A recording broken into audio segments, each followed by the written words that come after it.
Welcome students. आज हम पढ़ेंगे अतीत की स्मृति चैप्टर 1।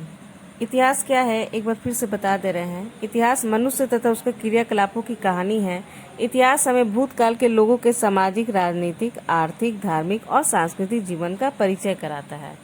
आज हम पढ़ेंगे पुरानी कहानी के बारे में। ऑक्सफोर्ड डिक्शनरी में मीत को परंपरागत कहानी माना गया है। परंपरागत इसलिए क्योंकि ये जनश्रुति का भाग है। जनश्रुति मतलब ऐसी कहानियाँ जो सुनकर हमारे यहाँ तक पहुँची है, यानी जो दादा दादी नाना नानी जो थे अपने पोतों पोतियों को कहानी सुनाते थे और हमारे यहाँ तक पीढ़ी दर जो पीढ़ी है परंपरागत रूप से हमारे यहाँ तक पहुँची है।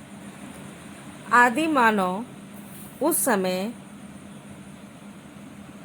जंगलों में और पहाड़ों में रहते थे। उनके जीवन जो है कठिनाई पूर्ण थी, इसलिए उनके पास समय नहीं होता था।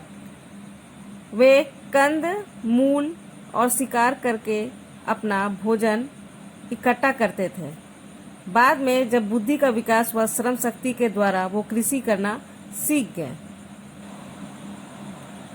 और इस प्रकार जनश्रुतियों के द्वारा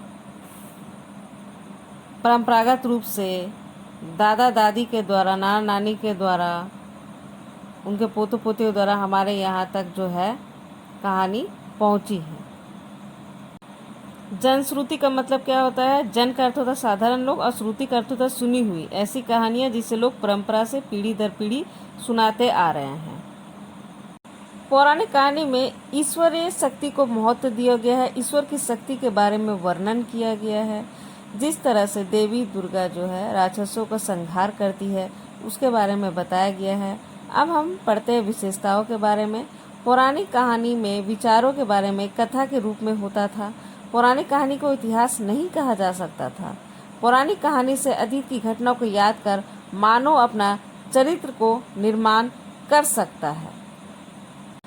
पौराणिक कहानी की कथा जो है वो हमेशा धार्मिक त्यौहार या अवसरों पर होती है, जैसे कृष्ण की कथा। इसी तरह से बहुत सारी कथा जो है धार्मिक अवसरों पर बताई जाती है।